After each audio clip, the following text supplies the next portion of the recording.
Next, let's see an example of a break statement by writing a program. So the problem statement is we have to write a program to input an integer and print the first number which is greater than 1, and it should perfectly divide that number n. So let's take the input. So we define a variable int n, take the input c in m. Now next what we have to do is we have to print the first number, and that number should be greater than 1. The reason why we have this condition is because 1 divides every number. So if this condition is not there, then for each number 1 is the answer.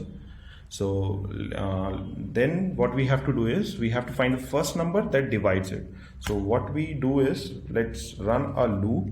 So let's use a for loop for int I equals to 2, I is less than equals to n, and I plus plus. So basically what we'll do is we'll iterate through all the numbers from 2 to that number and check if I divides that number or not. If I divides, like if n is divisible by I, then we print that number and then we terminate out of loop. So what we'll do is we'll check if n modulus I, so modulus checks the remainder, so we'll calculate the remainder when we divide n by I, and if it is 0, then what we'll do is we print the number cout I. This will be the smallest perfect divisor of n. Now if we leave the code in this situation, what will happen is it will print all the values of I that divides n perfectly. So if you're not able to understand, let's run it and then see how it works. So we'll run the code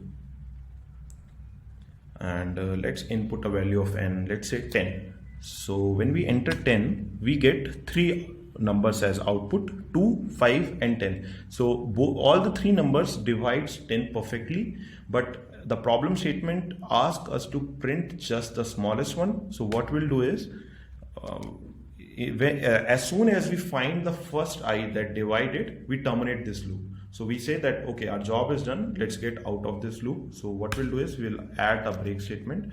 So what happens here is when I, so let's take an example of 10. So when I equals to 2, 10 modulus 2 is 0. It will print the value of 2 and it will break. Break means it will move out of this loop. The next iteration of loop will not get executed.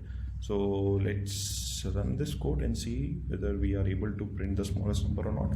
So we take the input 10 and just 2 is coming, and the rest of the 5 and 10 are not coming because the control is terminating out of loop.